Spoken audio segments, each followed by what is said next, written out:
Hello, guys. Welcome to the third session of Weird Dialectics. আমি Tahmid Hasan Shafin, Tripoli 18 batch. আজকে আমরা কথা বলবো তিন গোয়েন্দা নিয়ে। তিন গোয়েন্দা বুয়েট ডায়ালেকটিক্সের আজকে আমাদের সাথে কিছু অতিথি আছে যারা কথা বলবে তিন গোয়েন্দা নিয়ে। তিন গোয়েন্দা আমাদের সবার কাছে একটি পছন্দের বইয়ের নাম। আমাদের কৈশোরটা কেটেছে মোটামুটি তিন গোয়েন্দার মাধ্যমে। বুয়েট ডায়ালেকটিক্স বুয়েট ডিবেটিং ক্লাবের এমন একটি পাঠচক্র যেখানে আমরা বিভিন্ন বিষয় নিয়ে আলোচনা করি, বিভিন্ন বিষয় নিয়ে কথা বলি। আজকে আমাদের সাথে আছে 19 ব্যাচের কিছু জুনিয়র এবং আছে মেকানিক্যাল 18 ব্যাচের রাফি বিন দস্তগীর। আমরা তাদের সাথেই কথা বলবো। আমন্ত্রণ জানাচ্ছি বুয়েট ডায়ালেকটিক্সের আজকের আলোচনা। ধন্যবাদ। যারা নিয়মিত বই পড়েন তিন গোয়েন্দা তাদের কাছে একটি পছন্দের সিরিজ। জাতীয় দৈনিক প্রথম আলোতে যখন সমীক্ষায় দেখা যায় যে তিন গোয়েন্দা শিশু কিশোরদের পছন্দের একটি অন্যতম বই এবং যে পছন্দের ক্যারেক্টার গুলো থাকে তাদের মধ্যে তিন গোয়েন্দার কিশোর পাশা, রবিন মিলফোর্ড এবং মুসা আমান তারাও থাকে পছন্দের ক্যারেক্টার হিসেবে। তো অনুমান করাই যায় এটি কতটুকু পছন্দের। তো এই আলোচনায় আমি প্রথমে বলতে চাই যে আমাদের সাথে আছে 18 ব্যাচের তাহমিদ হাসান শাফিন ভাইয়া, ট্রিপলি 18 আছে, রাফি বিন দস্তগীর ভাইয়া মেকানিক্যাল 18 এর, তারপরে আইপিইউ ডিপার্টমেন্ট থেকে আছে আমাদের ইসমাম আপু 18 এর, আর ফারদিন নূর ভাইয়া সিভিল 18 আমাদের সাথে আছেন। আমি প্রথমে রাফি বিন দস্তগীর ভাইয়াকে ফ্লোর দিব এই তিন গোয়েন্দা নিয়ে কিছু আমাদেরকে বলার জন্য। হ্যালো সবাইকে, আমি রাফি বিন দস্তগীর মেকানিক্যাল 18 ব্যাচের। তিন গোয়েন্দা নিয়ে যদি বলতে চাই, তিন গোয়েন্দা আমার কাছে আমার অনেক বড় একটা ইমোশনের জায়গা, যদি সত্যি কথা বলতে চাই আর কি।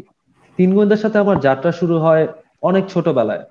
তখন আমি হয়তো ক্লাস 1-2 পড়তাম এবং হয়তো অত ছোট বয়সে অনেকেরই পরিচয় হয় না। আমার হওয়ার কারণটা ছিল আসলে আমার বড় আপু ছিল, আমার চেয়ে 6 বছরের বড় হওয়াতে আপু আসলে প্রথম আমার মধ্যে এই নেশার সঞ্চার ঘটায়। আমার আপু যখন প্রথম বাসায় তিন গোয়েন্দার বই কিনে নিয়ে আসে, তখন আমার কাছে এটা ছিল বড়দের বই এবং মানে খুবই সত্যি কথা বলতে আমার তখন একদম ঠাকুরমার ঝুলি এই ধরনের বই পড়তাম। তো কোন একটা সময় হয়তো ক্লাস 1-এ থাকতে আর কি নিজে থেকে চেষ্টা করতে যে আচ্ছা বইটা পড়ে দেখি কেমন লাগে।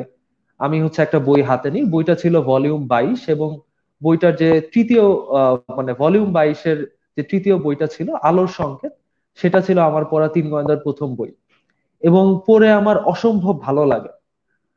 ব্যাপারটা এমন না যে আমি ওখানে সবই বুঝেছিলাম, কারণ বইটা লেখা হয় মেইনলি টিনেজারদের জন্য। আমি তখন আসলে অনেকটাই ছোট ছিলাম, বাট আমার কাছে বইটা খুবই ভালো লাগে এবং আমি তখন আসলে আরো অনেক অনেক বেশি তিন গোয়েন্দার বই পড়তে চাই। বাট তখন হয়তো আমি নিজে খুবই ছোট ছিলাম, আমার আপুও যে খুব বড় ছিল তা না, 7-8-এ পড়তো। আমাদের জন্য ব্যাপারটা এত সহজ ছিল না। আপু প্রথম দিকে আর কি দেখা যেত যে আপুর ফ্রেন্ডদের থেকে বই নিয়ে আসতো, আপু পড়া শেষ হলে সাথে সাথে আমি পড়তাম। এমন করে দেখা যায় তিন গোয়েন্দার 5টা-10টা বই পড়া হয়ে যায়। তার মধ্যে আসলে তারপরে যখন দেখা যেত যে স্কুলে কোনো হয়তো টার্ম পরীক্ষা শেষ হয়েছে, তখন আব্বু আম্মু যদি কখনো কিছু বলতো যে তুমি কি চাও, বা এই বছর তুমি বার্থডেতে কি চাও, এই বছর তুমি পরীক্ষার পরে কি চাও, আমি সব সময় বলতাম যে তিন গোয়েন্দার বই চাই। এবং দেখা যেত আমাকে দোকানে নিয়ে যেত এবং the only book I ever bought was Tin Goyenda. আর এই যে যাত্রাটা শুরু হয়, এই যাত্রাটা আসলে অনেক দিন চলে। খুব সত্যি কথা বলতে আসলে খুব সাম্প্রতিক সময় তিন গোয়েন্দার সাথে চলাটা অনেকটাই কমে গেছে। আমি জানি এটা আসলে অনেকের ক্ষেত্রেই সত্যি। তিন গোয়েন্দার প্রকাশনাও যেমন হয়তো কমে গেছে, ওরকম পপুলারিটি অনেক কমে গেছে। বাট আরো 10 বছর আগে বা 12 বছর আগে পপুলারিটি অনেক বেশি ছিল এবং প্রতি মাসে দেখা যাইতো 2-3টা করে তিন গোয়েন্দার ভলিউম বের হইতো বা নতুন আসতো। তো এই যে বইগুলো আসতো তিন গোয়েন্দাতে, ছোটবেলায় আমার জন্য এটা অনেক অনেক বড় একটা ইম্প্যাক্ট ছিল। কারণ আমি সবসময় মনে করি যে তিন গোয়েন্দার বইটা যদিও তিনজন কিশোর গোয়েন্দাকে নিয়ে বলা, যে তিনজন গোয়েন্দা কিভাবে বিভিন্ন রহস্য সমাধান করছে, এবং ওগুলা তো অবশ্যই অনেক ভালো লাগতো, কিন্তু আমার কাছে সবচেয়ে গুরুত্বপূর্ণ ছিল ডাইভার্সিটি। কারণ তিন গোয়েন্দার যে বইগুলো ছিল এগুলো কিন্তু শুধু রহস্য সমাধানই করে না, কখনো তারা ভীষণ অরণ্যে অ্যামাজন জঙ্গলে অ্যাডভেঞ্চারে যেত, কখনো আফ্রিকা মহাদেশের জঙ্গলে যেত অ্যাডভেঞ্চারে, কখনো আধিভৌতিক কোনো ঘটনার তারা সম্মুখীন হতো, কখনো আবার তারা হয়তো বিভিন্ন ভ্যাম্পায়ার রিলেটেড বইগুলা ছিল। ইভেন এমন একটা বইও ছিল আমার মনে আছে, যে বইতে আর কি তারা এমন একটা দ্বীপে যায় যেখানে একটা গাছ মানুষ খেয়ে ফেলে। এবং এই ধরনের ব্যাপারগুলো কিন্তু একদম আহ বানিয়ে বানিয়ে লেখা না, এই ধরনের জিনিস আসলেই পৃথিবীতে এক্সিস্ট করে, এই প্রাণীগুলো আসলে এক্সিস্ট করে। এবং এই ব্যাপারগুলোর সাথে যে এত ছোট বয়স থেকে পরিচয় করে দেওয়ার যে ব্যাপারটা, এটা আমার মনে হয় আমার জীবনে আসলে তিন গোয়েন্দা যদি না থাকতো তাহলে হয়তো আমি পরিচিত হতে পারতাম না। এবং এই ব্যাপারগুলো আমার লাইফে আরো অনেক অনেক বেশি আমাকে মানে ইমাজিনেশনকে বাড়াইতে বা পরবর্তীতে অন্যান্য বইয়ের সাথে পরিচিত হতে অনেক সাহায্য করেছে। আই থিংক এটা মানে এইটুক কথা দিয়ে আসলে তিন গোয়েন্দার যে প্রভাব আমাদের অনেকগুলো জেনারেশনের উপর, তাকে প্রকাশ করা হয়তো কঠিন, বাট আমি আমার তরফ থেকে আপাতত এতটুকুই বলতে চাই।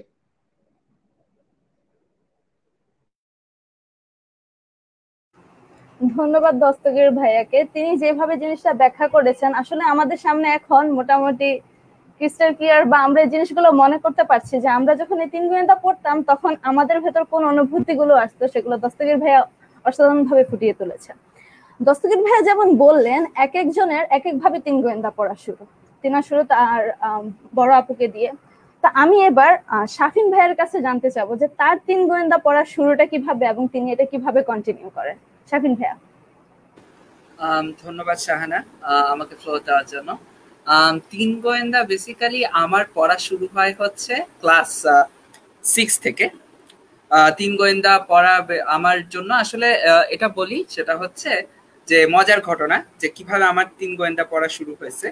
তো আমার আব্বু যখন ভার্সিটিতে পড়তো তখন হচ্ছে তারা বেশ ওয়েস্টার্ন বই পড়তো। হ্যাঁ, ওয়েস্টার্নের সেবা প্রকাশনী বা হচ্ছে প্রজাপতি প্রকাশনী ছিল, ওইসব বই ছিল। তো ওইগুলা পুরাতন বুক শেলফে অনেক ছিল আমাদের। তো ওইগুলা দেখার পরে তো আমার পড়ার একদিন আমি মোটামুটি বেশ ভালোই বই পোকা ছিলাম, আমার বই পড়ার শখও অনেক। তো আমি মোটামুটি হচ্ছে সেই বইগুলো পড়ার চেষ্টা করেছি। তো এক সময় আমি হচ্ছে ওই ওয়েস্টার্ন বইগুলা খুঁজে পাই। তো আমার শখ জাগে যে আমি হচ্ছে সেই বইগুলা হচ্ছে পড়বো, বাট কোনো কারণে আম্মু বলে যে সেগুলো হচ্ছে বড়দের বই, সেগুলো এখন পড়া যাবে না। তো আমার বেসিক্যালি কাহিনী হয় যে আচ্ছা তাহলে আম্মু বলে যে হচ্ছে তুমি এগুলা না, তুমি হচ্ছে তিন গোয়েন্দা টাইপ বইগুলা পড়তে পারো। তো ঠিক আছে, আমি তিন গোয়েন্দা টাইপ বই, সেখান থেকে আমার পড়া শুরু। এবং আমি প্রথম পড়ছিলাম হচ্ছে ভলিউম 2/1, এবং প্রথম গল্প এখানে ছিল মেবি হচ্ছে রত্নদানও ছিল, ছায়ার সাপও ছিল, আর মমি ছিল মনে হয়। তো মমি মমি মনে হয় 2 নাম্বার গল্পটা ছিল। তো আমি বেসিক্যালি মমি গল্পটা দিয়ে হচ্ছে আমার তিন গোয়েন্দা শুরু। এখন এই তিন গোয়েন্দাটা পড়ার এত বেশি থ্রিলটা যে আমি পেয়েছি, এই তিন গোয়েন্দাটা ওইটা আমি একদিনে শেষ করি, ওই ভলিউমটা পুরা। এরপরে মোটামুটি ভাবে দস্তগীরের মতো আমারও এরকম তিন গোয়েন্দা পড়ার বেশ শখ উঠলো। এবং যে কোনো বই বা যে কোনো বই মেলায় গেলে প্রত্যেকবারই সেবা প্রকাশনী বইয়ের স্টলের সামনে আমরা সবসময় বই নিয়ে কিনতাম। ফার্স্টে তিন গোয়েন্দার প্রত্যেকবারই 10 থেকে 12টা বই কেনা হতো। আর তিন গোয়েন্দা নিয়ে আর একটা যেটা মজার বিষয় হয় যে তিন গোয়েন্দা পড়ার কিন্তু আলাদা একটা থ্রিল আছে। লাইক আমরা বেসিক্যালি যেটা করতাম যে হচ্ছে সবাই করতে হতে পারে যে হচ্ছে একটা বইয়ের পিছে, লাইক পড়ার বইয়ের পিছে আমরা হচ্ছে তিন গোয়েন্দা রেখে তারপরে হচ্ছে ওই বইটা পড়তাম, যাতে হচ্ছে মানে ধরা না খাই। এরকম অনেক মজার মজার কাহিনী আছে। বাট তিন গোয়েন্দা আর একটা যে বেনিফিট বলবো, এটা আমার বই পড়ার যে ইচ্ছাটা সেটা অনেক বেশি বাড়াইছে। মানে অনেক কথা আছে তিন গোয়েন্দা নিয়ে যে মানুষ, আমি বেশ কয়েকটা ডকুমেন্টারি দেখছি যে ওখানে বলে যে এইসব বই দিয়ে হচ্ছে মানুষের আউট বই বলে। বাট এমন না, বই আসলে বই, তাই না? যে বই আসলে পড়ে কারো যদি ভালো লাগে তাহলে তো অবশ্যই সেটা একটা ভালো বিষয়। সো এভাবেই আমার তিন গোয়েন্দা পড়া শুরু।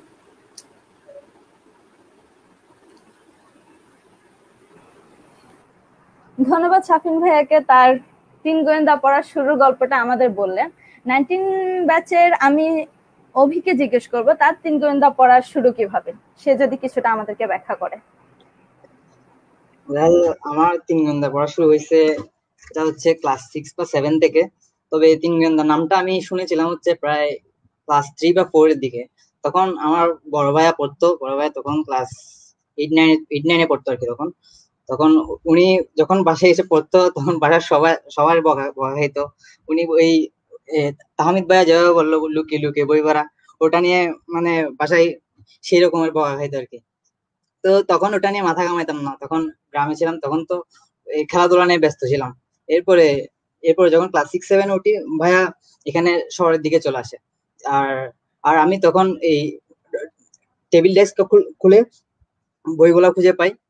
তখন আমি প্রথম যে বইটা পড়ছিলাম ওটা হচ্ছে 3 গোয়েন্দা ভলিউম 102টা 102 নাম্বারের শেষের গল্প যেটা আছে গ্রহান্তরের বন্ধু। ওই গল্পটা পড়তে গিয়ে পড়ে মানে অত্যন্ত মজা পাইছিলাম। মানে ওখানে একটা মজার ক্যারেক্টার ছিল, এটা হচ্ছে কনস্টেবল ফগ র্যাম্পারকট। ওনার ওনার বিভিন্ন এক্সপ্রেশন দেখে আমি অভিভূত হয়ে 3 গোয়েন্দার প্রতি আকৃষ্ট হই। এরপর থেকে আমি 3 গোয়েন্দা বই কিনতে যাই। তবে তবে আমি যখন কিনতে যাই তখন দেখা যায় হচ্ছে লাইব্রেরিতে বইগুলা তখন আর বিক্রি করে না। তখন আমি ভাইয়াকে দিয়ে শহর থেকে কয়েক মাস পর পর কিংবা 3-4 মাস পর পর কয়েকটা বই আনাতাম। কিন্তু এভাবে এভাবে চালাইছিলাম হচ্ছে ক্লাস 8 পর্যন্ত। এরপর আমি নিজে শহরে চলে আসি। এরপরে শহরে আসার পরে আমি প্রায় পুরানো বই দোকানে গিয়ে খালি 3 গোয়েন্দা বই কিনতাম। এভাবে আর কি আমার পড়া শুরু হয়। অভির কথা শুনেই বোঝা যাচ্ছে ওর 3 গোয়েন্দার কথা বলে নস্টালজিয়াতে চলে গেল, ওর চোখে পানি এসে গেল, মনে হয় ওর কিশোরের দিনগুলোর কথা মনে পড়ে গিয়ে। 3 গোয়েন্দা আমাদের আমি একটু নার্ভাস, মানে আগে কখনো সামনে কথা বলা হয়নি তো এই জন্য একটু নার্ভাস। আচ্ছা, 3 গোয়েন্দার এক একজনের পছন্দের ক্যারেক্টার এক এক রকম। দেখা যায় যে মুসা আমান, কিশোর পাশা কিংবা হচ্ছে রবিন মিলফোর্ড, এই তিনটাই যেহেতু সবচেয়ে বেশি জনপ্রিয়, কিন্তু দেখা যায় যে তার মধ্যেও এক একজনের জনপ্রিয়তা বা এক একজনের পছন্দ এক এক রকম।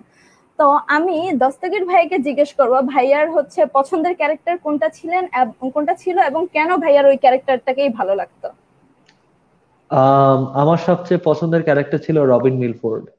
রবিন মিলফোর্ড আমার সবচেয়ে প্রিয় ছিল কারণ আমি আসলে তার সাথে সবচেয়ে বেশি রিলেট করতে পারতাম। কারণ তখন আমি আসলে দেখা যেত যে মানে একটা কার্টুন দেখা বা অন্য ইভেন অনেক ক্ষেত্রে খেলাধুলা করার চেয়েও হচ্ছে আমার বই পড়া অনেক বেশি পছন্দ ছিল। সেটা আবার রবিন মিলফোর্ডেরও সবচেয়ে বড় ট্রেট ছিল যে অনেক বই পড়তো এবং বিভিন্ন জিনিসপত্র নিয়ে তার নলেজ ছিল। এবং আমার কাছে মনে হইতো যে মানে রবিন মিলফোর্ড, আমি যদি কখনো 3 গোয়েন্দার সদস্য হইতাম আমি সম্ভবত রবিন মিলফোর্ড হইতাম। আর বাকি দুজন অবশ্যই আমাদের অনেক অনেক বেশি প্রিয়, কিন্তু আমার নিজের পছন্দ ছিল রবিন মিলফোর্ড আর কি। ভাইয়ার কথা শুনে যতটুকু বুঝলাম যে যে ক্যারেক্টার সাথে মানুষ নিজেকে সবচেয়ে বেশি রিলেট করতে পারে বা যে ক্যারেক্টারের মধ্যে মানুষ নিজেকে খুঁজে পায়, মানুষের একটি গল্পে কেন জানি না সেই ক্যারেক্টারটাকে সবচেয়ে বেশি ভালো লাগে। আমি যখন সানির সাথে কথা বলি 3 গোয়েন্দা নিয়ে, আমি সানিকে জিজ্ঞেস করি তোমার পছন্দের ক্যারেক্টার কি, এন্ড সানি আমাকে রিপ্লাই দেয় তার পছন্দের ক্যারেক্টার হচ্ছে রাফিয়ান, কারণ তার অনেকগুলো বিড়াল আছে। মানুষ নিজের সাথে যতটুকু রিলেট করতে পারে সেভাবে মানুষের প্রিয় ক্যারেক্টারটা হয়। তো সানিকে বলবো কেন তার রাফিয়ানকে এত বেশি পছন্দ। তো মানে এটা যদি বলি তাহলে আমার একটা অরিজিন স্টোরি বলতে হবে। আমার 3 গোয়েন্দা আসলে কখনোই পড়ার কথা ছিল না, ঠিক আছে? তো আমি যখন মানে ক্লাস 5-এ বা 6-এ এরকম সময় পড়ি তখন আমি মানে কমপ্লিটলি হুক ছিলাম হচ্ছে টিনটিন। তারপর ওই যে শার্লক হোমসের তখন আর কি মানে ছবিওয়ালা বই পাওয়া যেত, মানে ওরকম মানে খালি টেক্সচুয়াল বই পড়ার মেন্টাল ম্যাচুরিটি ছিল না, তো ওগুলা কিনে কিনে পড়তাম।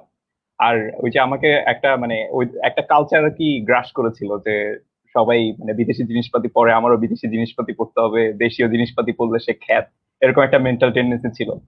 তো উইয়ার্ড ব্যাপার হচ্ছে আমাদের আমরা যে বাসায় থাকতাম ওই বাসার মানে একজন বাড়িওয়ালা ছিল, ওনার নাম মানে বাড়িওয়ালার একটা ছেলে ছিল, ওনার নাম হচ্ছে সুমন। মানে ওনাকে আমি সুমন মামা ডাকতাম কারণ আমার আম্মু মানে আম্মুকে উনি বোনের মতো দেখতো।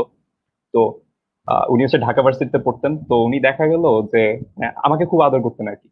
তো একসময় ওনার মানে স্কলারশিপ আসলো, তো উনি হচ্ছে বাংলাদেশ থেকে চলে যাবে আর কি। তো চলে যাওয়ার সময় ওনার যা যা বই ছিল সব আর কি দিয়ে গেল। এখন বইয়ের মধ্যে দেখেছি অনেক পুরান পুরান বই আছে, অনেক রকমের বই আছে, তো ওখান থেকে হচ্ছে আমি প্রথম 3 গোয়েন্দা পাইলাম। হ্যাঁ, তো বাংলাদেশি রাইটার বই চিনি না, মানে তখন মনে হচ্ছিল যে না পড়বো না। হ্যাঁ, এরপর বইয়ের কাভার আমার কাছে অনেক ইন্টারেস্টিং লাগলো, ওই যে রূপালী মাকড়সা বইটা। তো ওইটা দিয়ে পড়া শুরু করলাম আর হুকড হয়ে গেলাম।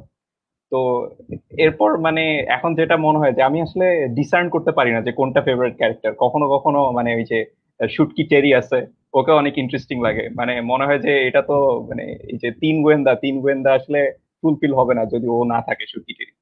তো এখন যখন এরকম একটা মানে নন ডিসার্নেবল সিচুয়েশনে চলে আসি, তখন আসলে আমার চোখ চলে যায় ওই যে রাফিয়ানের দিকে, মানে ডাকনাম হচ্ছে রাফি, কারণ ওই সময় হচ্ছে টিনটিন পড়তাম। তো টিনটিনে হচ্ছে আবার স্নোই ছিল। তো আমার কাছে তখন এটা খুব ইন্টারেস্টিং লাগতো। তো ওইরকম আর কি কেন জানি মনের মধ্যে ওইটা একদম ইনেটলি ইনগ্রেভড হয়ে গেছে, তখন মনে হয় যে তাহলে ওকেই ভালো লাগে। তো এইটাই আসলে রিজন, এমন কিছু না। থ্যাংক ইউ সানিকে। রবিন রবিনকে নিয়ে বলা হয়েছে আর রাফিয়ানকে নিয়ে বলা হয়েছে। এখন আমার মনে হয় কিছু ক্যারেক্টারকে আমরা হারিয়ে ফেলছি, যে ক্যারেক্টারগুলো তিন গোয়েন্দার একটি অন্যতম ক্যারেক্টার। আমি যতদূর জানি শাফিন ভাইয়ার সবচেয়ে পছন্দের ক্যারেক্টার হচ্ছে কিশোর পাশা। শাফিন ভাইয়াকে বলবো কিশোর পাশাকে নিয়ে বলতে, যেন সবাই কিশোর পাশার সাথেও নিজেকে রিলেট করতে পারে। আচ্ছা, বেসিক্যালি আমার সবচেয়ে প্রিয় ক্যারেক্টার কিশোর পাশা। আমি বেসিক্যালি তিনজনকেই, কিশোর পাশা, মুসা আমান বা রবিন মিডফোর্ড, তিনজনকেই হচ্ছে এক ক্যাটাগরিতে দেখতেছি। তারা হচ্ছে একটা টিম, এই টিমটা হচ্ছে বেস্ট। বাট এই টিমের মধ্যে আমার কিশোর পাশাকে সবচেয়ে বেশি ভালো লাগে এই কারণে, মানে আমি যতবারই তিন গোয়েন্দা পড়ছি, ওরা কোনো না কোনো সমস্যায় পড়লে সবসময় কিশোরের মাথার থেকে কোনো একটা বুদ্ধি বের হবে। কিশোরের মাথা থেকে কোনো একটা বুদ্ধি বের হয়ে ওরা কোনো না কোনো ভাবে ওই সমস্যা থেকে, মানে ঝামেলার থেকে মুক্তি পাবে আর কি। তো এই জিনিসটা আসলে আমার কাছে ভালো লাগছে। মানে কিছু কিছু সময় অবাস্তব লাগতো, বা কিছু কিছু সময় হয়তো কাল্পনিক লাগতো, যে হঠাৎ করে কিভাবে এরকম চিন্তা করে ফেলা পসিবল, বাট তার আউটকাম গুলো আসলে খুবই ভালো আসতো। যে কোনো একটা জিনিসের সাপোজ একটা সলিউশন যদি দেয়, সেটা খুব ভালোভাবে হচ্ছে দিতে পারতো। লাইক আমি যদি একটু ক্যারেক্টার নিয়ে বলি বা চরিত্র নিয়ে যদি বলি, বা কোনো একটা গল্পের ভিতরে বলি, ছায়ার সাপদের কাহিনী আমার মনে আছে। ছায়ার সাপদে হচ্ছে লাইক একদম লাস্টের দিকে, মানে প্রথম দিকে ওরা বেসিক্যালি কোনো কুল কিনারা করতে পারতেছিল না যে কিভাবে হচ্ছে। লাস্টের দিকে কিশোর কোনো একভাবে একটা আইডিয়া দিল যে না, এইভাবে হচ্ছে আমাদের সমস্যাটা সলভ করতে হবে, তারপরে সলভ। তো আমি যখন প্রথম তিন গোয়েন্দা পড়ি, কিশোর পাশাকে চরিত্রটাকে আমার কাছে প্রথম সবচেয়ে ভালো এই কারণে লাগছে যে ওর সমস্যা সমাধান করার ক্যাপাবিলিটি অনেক বেশি। এই জিনিসটা আমার কাছে খুবই ভালো লাগছে। এখন এটা নিজের কাছে রিলেট করার মতো বিষয় না, বাট এই জিনিসটা আমার কাছে অথেন্টিক লাগছে বাকি দুইজনের চেয়ে। এই কারণে কিশোর পাশা চরিত্রটা হচ্ছে আমার কাছে সবচেয়ে বেশি ইউনিক লাগে আর সবচেয়ে বেশি ভালো লাগে। আচ্ছা, কারো কাছে কোনো ইউনিক ক্যারেক্টারের জন্য আবার কারো কাছে নিজের সাথে কতটুকু রিলেট করতে পারছি এর উপর ডিপেন্ড করে আমরা পছন্দের ক্যারেক্টারকে খুঁজে বের করি। বাকি আছে মুসা আমানকে নিয়ে। এখন আমি বলতে খুশি হব যে মুসা আমান আমার ফেভারিট ক্যারেক্টার, কারণ হচ্ছে আমি নিজের সাথে অনেকটা রিলেট করতে পারি, আবার একই সাথে আমার থ্রিলিংটা খুব ভালো লাগে। দেখা যায় যে এই থ্রিলিং এ সবচেয়ে প্রথম ভিকটিম করা হয় সবসময় মুসা আমানকে। প্রথম পিঁপড়াটা তাকেই কামড়ানো লাগে, প্রথম আছাড়টা সেই খাবে, প্রথম শরীরের চামড়াটা সেই উঠাবে। তো এই থ্রিলিংটা যেহেতু তাকে দিয়ে শুরু হয়, তাই মুসা আমানের এই ক্যারেক্টারকে আমার নিজের পার্সোনালি খুবই ভালো লাগে। তাহলে আমরা ক্যারেক্টার নিয়ে আলোচনার পরে এর পাশাপাশি আচ্ছা, আমাদের মনে হয় একটা কমেন্টও আসছে।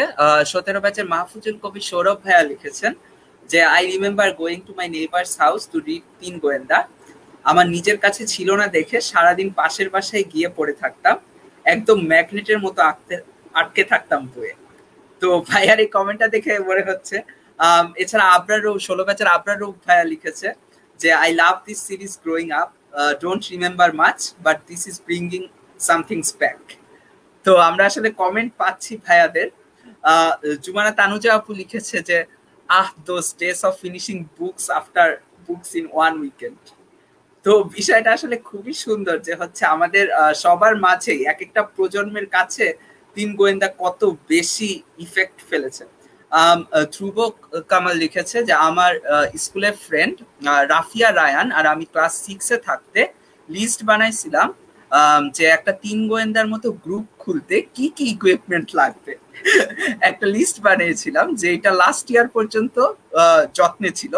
I bought a binocular, একটা নিকনের ক্যামেরা, 3 কালারের চক, বাট আনফরচুনেটলি তারা কোনো কেস পায়নি। আর সে লিখেছে যে আজকের সেশনটা আমার জন্য অনেক বেশি নস্টালজিয়া নিয়ে আসছে।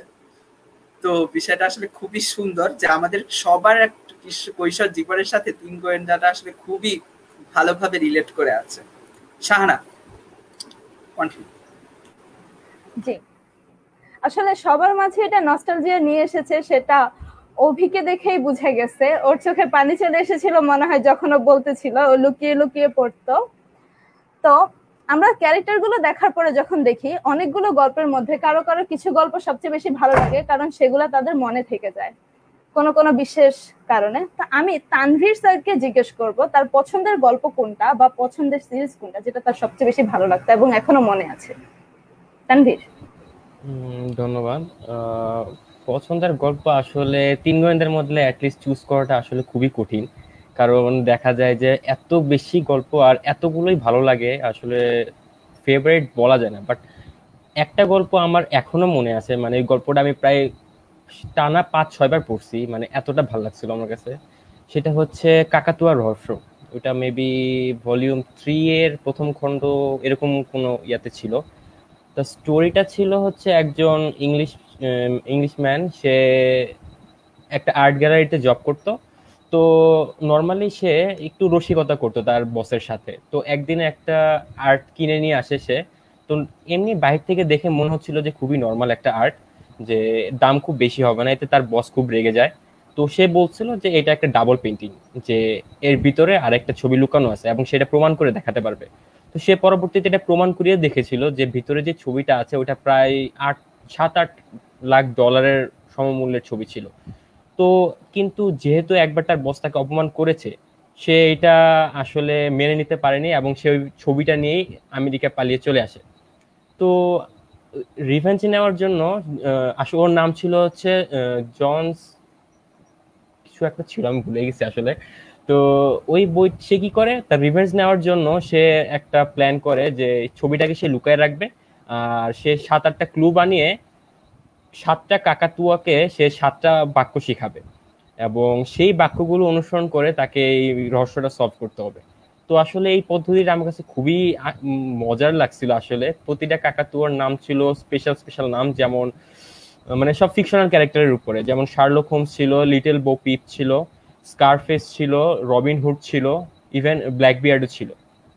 তো আর লাইনগুলো ছিল তাদের ওইসব ফিকশনাল বইয়ের একটা স্পেসিফিক লাইন, আর হয়তো খুব চালাকির মাধ্যমে ছোট 1-2টা ওয়ার্ড চেঞ্জ করে দিছে, যাতে আসলে এটা আসলে কোনো স্পেসিফিক কোনো জায়গা বা স্পেসিফিক কোনো অর্থ মানে মিনিং করে আর কি। তো কাহিনীটা স্টার্ট হয়, একজন ভদ্রলোক তার কাকাতুয়া হারিয়ে ফেলে।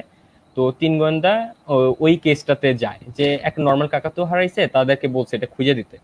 তো পরবর্তীতে দেখা যায় যে পাশের বাড়ির আরেকটা কাকাতুয়া হারানো গেছে এবং 2টা কাকাতুয়া আসলে সেম একজনের কাছ থেকে কেনা হয়েছিল। তখন আসলে এটা কিশোর পাশা তো বোঝাই যাচ্ছে, সে এটাকে একটা কোইন্সিডেন্স মনে করে না, সে এটার পিছনে লাগে যে আসলে কি হয়েছে না হয়েছে। তো আলটিমেটলি দেখা যায় তারা ওই ইয়াকে খুঁজে পায় যে কাকাতুয়াগুলো বিক্রি করছিল, তার কাছ থেকে খবর পায় যে 7টা কাকাতুয়া আছে এবং 7টা কাকাতুয়া কথা বলতে পারে। এখন এই দিক দিয়ে আবার ইউরোপীয় একজন আর্ট থিফ, সে এই ছবিটার পিছনে লাগছে। তো মানে ওরাও খুঁজতেছে এরাও খুঁজতেছে, আলটিমেটলি 7টা কাকাতুয়া খুঁজে পাওয়া যায়, কিন্তু বাধা সাধে হচ্ছে কথাগুলো, কারণ সবাই সাহিত্য পড়ে এবং তারা জানে আসলে যে লাইনগুলো কোথা থেকে এসেছে, বাট কোনটা কি মিনিং করতেছে এইটা আসলে কেউ বুঝতে পারছে না। যেমন আমি একটা স্পেসিফিক একটা লাইন বলতে পারি, সেটা হচ্ছে যে Little Bo Peep has lost her sheep, call on Sherlock Holmes. তো এটা একটা খুব নর্মাল একটা বাক্য মনে হতে পারে, যে মনে হচ্ছে যে শার্লক হোমসকে ডাকতে বলছে যে তার ভেড়াগুলোকে খুঁজে দিতে, কিন্তু এইখানে আসলে একটা খেলা আছে, সেটা হচ্ছে বলা হয়েছে call on, not call in. That means Sherlock হোমসকে ডাকা হয়নি, বরং শার্লক হোমসের বাড়িতে যাইতে বলছে। এবং পরবর্তীতে আরেকটা কাকাতুয়া ছিল যে কিনা বলছে to be or not to be, that is the question. Normally the line was to be or not to be, that is the question, কিন্তু কাকাতুয়াটা বলতো to be or not to be. এখন ফার্স্টে অনেকে ধরে নিছিল যে এটা হয়তো কাকাতুয়া তোতলামি করছে, যার কারণে হয়তো এই সমস্যাটা দেখা দিচ্ছে, কিন্তু কিশোর পাশা তো জানা কথা, সে এইভাবে অবশ্যই দেখবে না। সে পরবর্তীতে বুঝতে পারে টু বি যেটা ছিল আসলে শার্লক হোমসের বাড়ির ঠিকানা, two B Baker street, and call on Sherlock Holmes, that means তাকে ওইখানে যাইতে হবে টু বি বেকার স্ট্রিটে, and that was the address of a cemetery, মানে একটা কবরস্থানের ঠিকানা ছিল ওইটা। তো বাকি ক্লুগুলো সলভ করার মাধ্যমে ওরা দেখতে পায় যে আসলে কবরস্থানের কোন একটা স্পেসিফিক জায়গায় ওই আর্টটা লুকানো ছিল। তো এইভাবে আসলে সলভ করলে ইভেন লাস্টেও একটা টুইস্ট ছিল। এখানে আরেকটা ক্লু ছিল, সেটা হচ্ছে গুপ্তধনটা লুকানো আছে এমন একটা বক্সে যাতে কোনো লক নেই। তো যখন কিশোর পাশা ওই স্পেসিফিক স্থানে যে ঘোরা শুরু করে, তখনই আসলে ওই আর্ট থিফটা ওই জায়গাতে চলে আসে এবং মানে পিছনে অনেকটা বন্দুক ধরে বলতেছে যে তোমরা অনেক ভালো কাজ করছো, আমাদেরকে এটা খুঁজে দিচ্ছ, আমরা তো আসলে খুঁজে পাচ্ছিলাম না এরকম। তো এখন আসলে কি করার, ওদেরকে বন্দি রেখে ওরা খোঁড়াখুড়ি চালিয়ে যায় এবং শেষ পর্যন্ত একটা বক্স পাওয়া যায়, কিন্তু ওই বক্সে তালা ছিল। তো ওই বক্সটা খোলার পর দেখা যায় যে ভিতরে একটা নোট লেখা, যে দুঃখিত বন্ধু, তুমি আমার ক্লু এর সঠিক আনসার ধরতে পারোনি। তো এটা দেখে অবশ্যই ওরা খেপে যায়। এখন যেহেতু মুসা আমান ওই জায়গায় ছিল, সে কোনো মতে ঢিল দিয়ে পাশে একটা পাইপ পড়েছিল, ওই পাইপটা দিয়ে ওই ডাকাতের মাথায় বাড়ি মেরে ওরা দুইজন পালিয়ে চলে আসে। এখন গাড়ি দিয়ে যাওয়ার সময় তখন ওরা ভাবতেছে যে এটা কি লং সিলভার, কি এটা কি জোকস করলো আমাদের সাথে, এত কষ্ট করে এতগুলো সলভ করার মাধ্যমে আমরা ইয়া করলাম। পরবর্তীতে তাদের মনে হয় যে আরো একটা ক্লু ছিল, যেখানে বলা হয়েছিল যে মানে একটা লেড পাইপের কথা বলা ছিল, আর যেহেতু বলা হয়েছে যে এটাতে কোনো লক থাকবে না, তার মানে অবশ্যই ওই বক্সে জিনিসটা লুকানো ছিল না। পরবর্তীতে তারা বুঝতে পারে আসলে মুসা যে পাইপটা দিয়ে ডাকাতের মাথায় বাড়ি মারছিল, ওইটাই আসলে ছিল বক্সটা।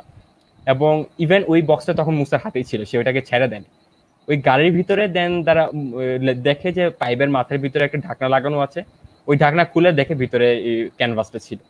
মানে লাস্ট টুইস্টটা দেখে মানে আমি আর গুজবাম্পস হয়ে গেছিল পুরা, যে আসলে কই থেকে কি হয়ে গেল। এই এই কাহিনীটা পড়ার পর আমি সাথে সাথে আবার ফার্স্ট থেকে স্টার্ট করছিলাম পড়াটা। এইভাবে ওই গল্পটা আমি এখন পর্যন্ত 5-6 বার পড়ছি। ইভেন মনে হয় আমার কালেকশন এখনো ওই বইটা আছে। মানে এই বই মানে এখন যদি প্রথমে আমি বলি তিন গোয়েন্দা কোনো স্পেশাল কোনো একটা গল্পের কথা, তাহলে ওইটাই আমার মাথায় সবার আগে আসে।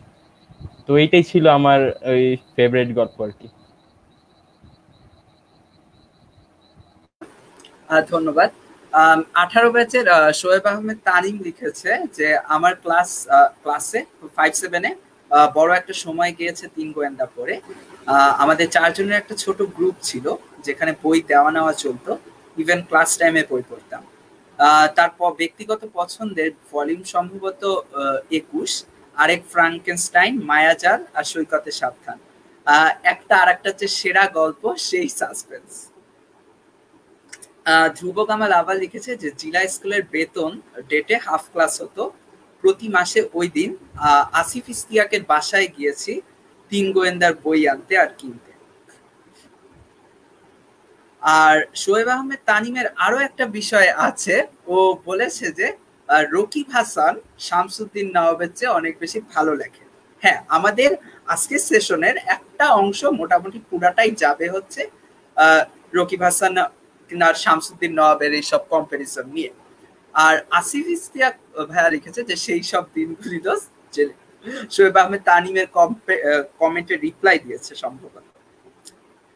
আচ্ছা, বাকিরা আমাদের আরো কমেন্ট আসছে।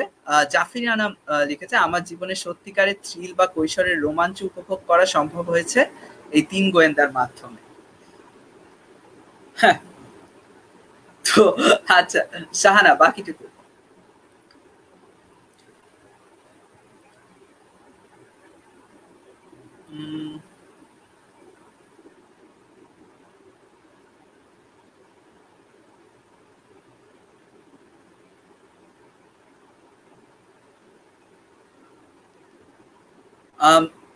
সতেরো ব্যাচে মেকানিক্যালের জাওয়ারুল মোরসেলিন অয়ন ভাইয়া লিখেছে পুরা স্কুল জীবনে তিন গোয়েন্দা পড়েই দিন কাটতো, মোটামুটি 100-এর উপর ভলিউম পড়া আছে, তবে দুঃখজনক ভাবে প্রথম দিকের ভলিউম গুলোর মতো এত থ্রিল পরে আর পাওয়া যায়।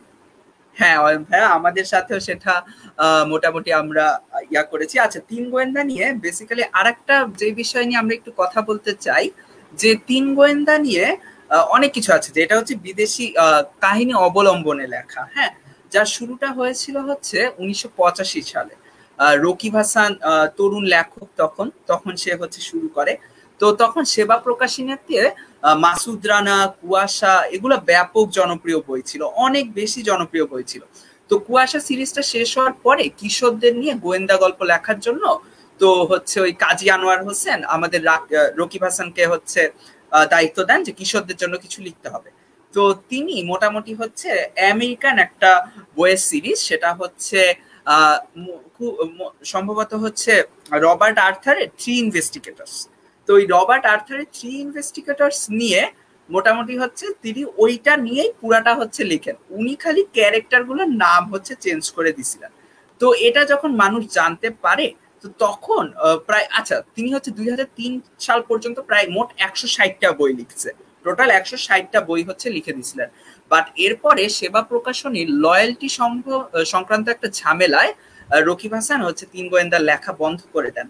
তো এরপরে গোস্ট রাইটার হিসেবে শামসুদ্দিন নওয়াব আসেন। তো যারা হয়তো জানে না, অনেককে আমি বলে দিই যে শামসুদ্দিন নওয়াব আসলে কি।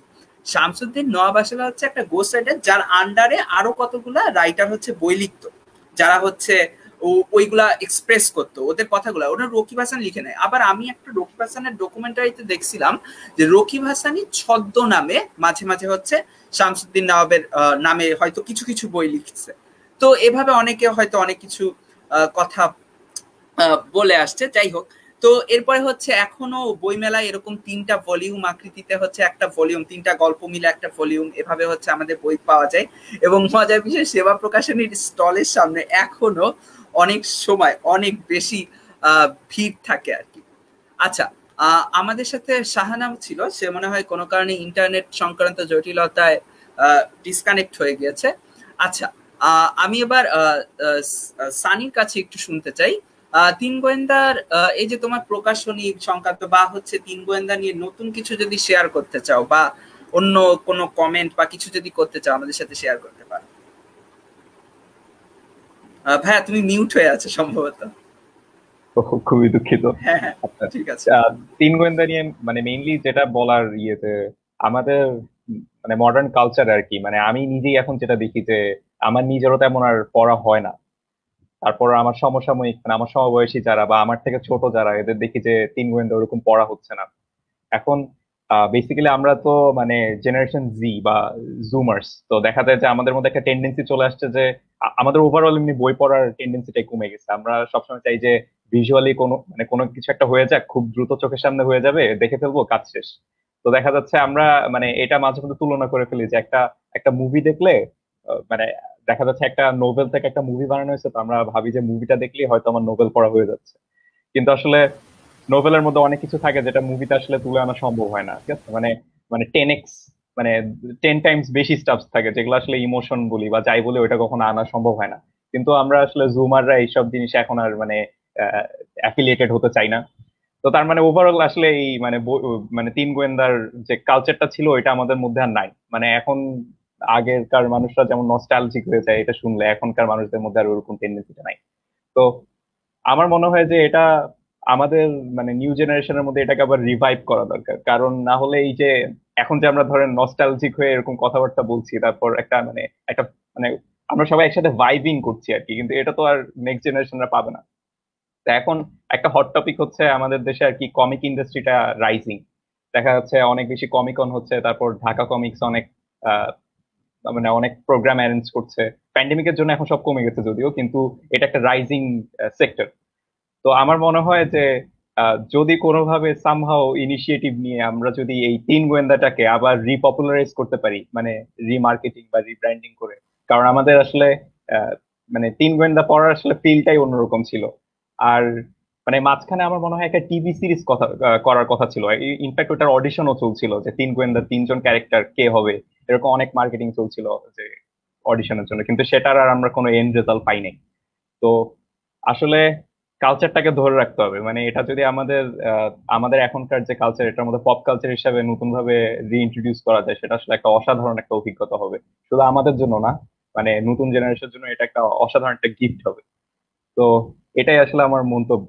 এখন আমি জানি না আসলে এটার ভবিষ্যৎ কোথায় যাবে বা কি হবে। ধন্যবাদ সানিকে। সানির বিশ্বাস যে 3 গোয়েন্দা আবার হয়তো সেই থ্রিলটা সবার মাঝে, যে নস্টালজিক আমাদের মাঝে যে নস্টালজিয়া সৃষ্টি করছে, এটা হয়তো নতুন পাঠকদের মাঝেও সেটা দিবে। হ্যাঁ শাহানা, তুমি বাকিটা কন্টিনিউ করতে পারো।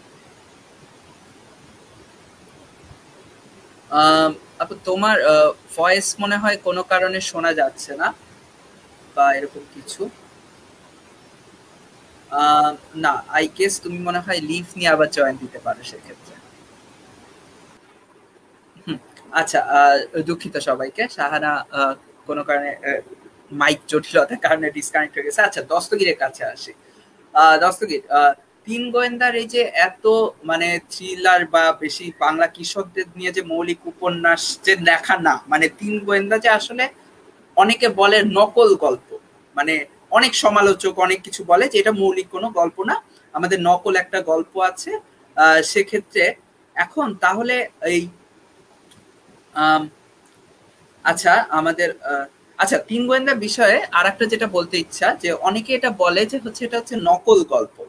তো নকল গল্পের বিষয়ে যে এটা কোনো মৌলিক গল্প না, এটা নিয়ে হচ্ছে আমরা নকল কিছু একটা বানাইছি।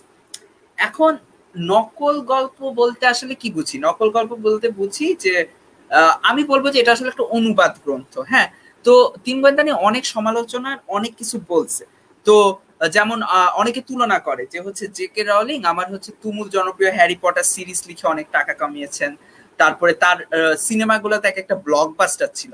ইভেন হচ্ছে থ্রি ইনভেস্টিগেটরস বা শার্লক হোমস বা এরকুল পোয়ারোর যে লেখকরা মৌলিক লেখা লিখতে পারছে, তো কারণ তাদের কাহিনী ছিল যে মানে এটা আসলে তারা অনেক বিদেশ ভ্রমণ করছে, মানে অনেক কিছু সম্পর্কে তাদের আইডিয়া ছিল, তাদের জগৎটা ছিল অনেক বড়। বাট আমাদের যে রকিব হাসানরা, কাজী আনোয়ার হোসেনরা ছিলেন, তারা আসলে যোগ্যতা থাকা সত্ত্বেও তিন গোয়েন্দা কেন লিখতে পারেনি, কোনো মৌলিক উপন্যাস কেন লিখতে পারেনি, কেন আমরা রবার্ট আর্থারের থ্রি ইনভেস্টিগেটরস নিয়ে কথা বলতে হচ্ছে? কারণ তাদের আসলে আর্থিক দুরাবস্থা ছিল, তারা তাদের জগৎটা সামান্য, তারা বাংলাদেশে কোনো এক জায়গায় আছে যেখানে দাঁড়ায় তারা থ্রিল যাচ্ছে। এক্ষেত্রে আমি বলবো যে হয়তো সে রবার্ট আর্থারের কোনো একটা থ্রি ইনভেস্টিগেটরস গল্পটার সে একটা অনুবাদ টাইপ করেছে, বাট আমার কাছে মনে হয় না এটা সমালোচনা করার কিছু আছে। বাট আমাদের কাছে জিনিসটা অনেক বেশি অ্যাচিভমেন্ট পেয়েছে, যে তিন গোয়েন্দার এই যে বিষয়টা, এই যে আমাদের যে অনুবাদ গ্রন্থটা, এটা বাংলায় পড়তে পেরে আমাদের কাছে অনেক বেশি ভালো লেগেছে। আচ্ছা, আমাদের সাথে আসিফ ইস্তিয়াক জয়েন করেছে। ও বলেছে যে আমার ছোটবেলার বই পড়ার হাতে খড়ি তিন গোয়েন্দা দিয়ে, সত্যি কথা বলতে এটি একটি নতুন দিগন্ত খুলে গিয়েছিল। তখন এটা ছিল একটা নেশার মতো। এখনো তিন গোয়েন্দার বইগুলো কালেকশন করি, কিন্তু জলদস্যু দ্বীপ, অথৈ সাগর, ভীষণ অরণ্য, তেপান্তর অথবা দক্ষিণের দ্বীপের মতো অ্যাডভেঞ্চারাস বইগুলো এখনো বেশি মিস করি। আচ্ছা, আমরা দস্তগীরের কাছে ছিলাম। দস্তগীর, যেটা বলছিলাম সেটা হচ্ছে যে তিন গোয়েন্দা যে বিষয়টা, যে তিন গোয়েন্দা যে সমালোচনা অনেকে বলে যে এটা একটা নকল গল্প, তো এই সমালোচনার বিষয়ে আর কি তোর মতামত কি, বা কি ধরনের আলোচনা হচ্ছে? আচ্ছা, মানে আমি খুবই দুঃখিত, আমি আসলে ডিসকানেক্ট হয়ে গিয়েছিলাম। মানে আমি যদি একদম খুব অনেস্ট কথা বলি তাহলে হচ্ছে হ্যাঁ, মানে অনেকগুলা বই আসলে বিদেশি গল্পের ছায়া অবলম্বনে লেখা হয়েছে, তবে এগুলা কিন্তু আসলে পুরোপুরি অনুবাদ বেশিরভাগই না। যেমন থ্রি ইনভেস্টিগেটরস আমরা বলতে পারি যে হ্যাঁ, জাস্ট হয়তো ভাষাটা চেঞ্জ করে এবং ক্যারেক্টার গুলাকে একটা বাংলাদেশি ফর্ম নিয়ে আর কি বইগুলা লেখা হয়েছে। কিন্তু যদি খুব সত্যি কথা বলি, যদি একটা ক্যারেক্টারও বাংলাদেশি না হতো অথবা একটা ক্যারেক্টারও যদি আমাদের সাথে রিলেটেবল না হতো, তাহলে কি আসলেই বাংলাদেশি পাঠকরা এই বইগুলা এতটা গ্রহণ করতো? আমার মনে হয় করতো না। কারণ আমরা কিশোর পাশের সাথে রিলেট করতে পারি দেখে, এবং অনেকগুলা গল্পে তারা বাংলাদেশে এসেছে, অনেকগুলা গল্পে তারা বাংলাদেশের রহস্য সমাধান করেছে। আমার কাছে মনে হচ্ছে এই ব্যাপারটার কারণেই তিন গোয়েন্দার গ্রহণযোগ্যতা অনেক বেড়েছে। তবে হ্যাঁ, আমি এটাও মানে যখন জানতে পেরেছি যে এরকম আসলে বই আছে বিদেশে যেগুলো আগেই লেখা হয়েছে, আমার কাছে সবসময় মনে হয়েছে যদি ক্রেডিট দেওয়া হতো তবে জিনিসটা হয়তো আরো পরিচ্ছন্ন হইতো। আর আরেকটা বিষয়েও আমরা কথা বলতে পারি, সেটা হচ্ছে যে তিন গোয়েন্দা কিন্তু শুধুমাত্র একটা সিরিজ থেকে লেখা হয় নাই। তিন গোয়েন্দা অ্যাকচুয়ালি অনেকগুলা সিরিজ থেকে বিভিন্ন গল্প লেখা হয়েছে। কোন একটা গল্পে শুধুমাত্র কিশোর মুসা রবিন আছে, কোন একটা সিরিজের বইতে যে ক্যারেক্টার গুলা ছিল সেখান থেকে উদ্ভব হয়েছে জর্জিনা পার্কার আর রাফিয়ানের। কিছু বইতে কিছু বই থেকে এসেছে হচ্ছে আমাদের পাইলট ওমর যে ক্যারেক্টারটা ছিল সেই গল্পগুলা। কিছু গল্পে এসেছে হচ্ছে ফগ র্যাম্পার কট। এবং তখন আমরা দেখেছি যে তিন গোয়েন্দার দলটা হঠাৎ করে অনেক বড় হয়ে গেছে, যে 7-8 জনের একটা দল। তার কারণটা ছিল এগুলো বিভিন্ন সিরিজ থেকে আসছে। এখন যদি শুধুমাত্র যদি মৌলিকও হতো, মানে যদি কিন্তু একই ধারার বই হইতো, তাহলে আমার মনে হইতো যে তিন গোয়েন্দা হয়তো এতটা ডাইভার্সিফাইড হইতো না, বা আমাদের এতগুলা জগতের সাথে পরিচয় করে দেওয়া, একদম ব্ল্যাক ম্যাজিক থেকে শুরু করে ভ্যাম্পায়ার্স, ড্রাকুলা, তারপর আরো বিভিন্ন সাহিত্যকর্ম, শার্লক হোমস, এদের সাথে যে পরিচয় করায় দেওয়া, তারপর হচ্ছে হয়তো কোনো একটা এপিসোডে তারা স্কুবা ডাইভিং করতেছে, কোনো একটা স্কুবা ডাইভিং করে তারা মুক্তা তুলে আনতেছে। আমাদের বয়সে কিন্তু যদি আসলে আমাদের এই ব্যাপারগুলো সম্পর্কে জানতেই পারতাম না।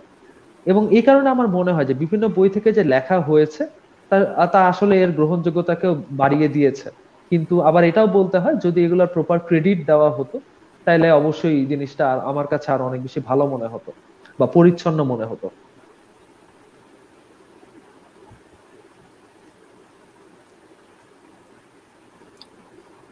ধন্যবাদ দস্তগীরকে। আচ্ছা, বাকিটা শাহানা তুমি এবার কন্টিনিউ করতে পারো, তোমার মাইকে। আই গেস এখনো তোমার মাইকে কোনো কারণে হয়তো সমস্যা হচ্ছে। আচ্ছা, এটা কি শুধু আমি নাকি বাকিরাও শুনতে পাচ্ছে না এরকম? বাকিরাও আচ্ছা আচ্ছা আচ্ছা আচ্ছা, আমাদের আপু তুমি হয়তো ইয়ারফোনটা ছাড়া একটু ট্রাই করে দেখতে পারো। না, এখনো আনফরচুনেটলি শোনা যাচ্ছে না, বা ফোন থেকে বা অন্য কোথা থেকে হয়তো জয়েন করতে পারো, সেক্ষেত্রে তোমার হয়তো আরো ভালো হবে। দুঃখিত শ্রোতা বন্ধুরা।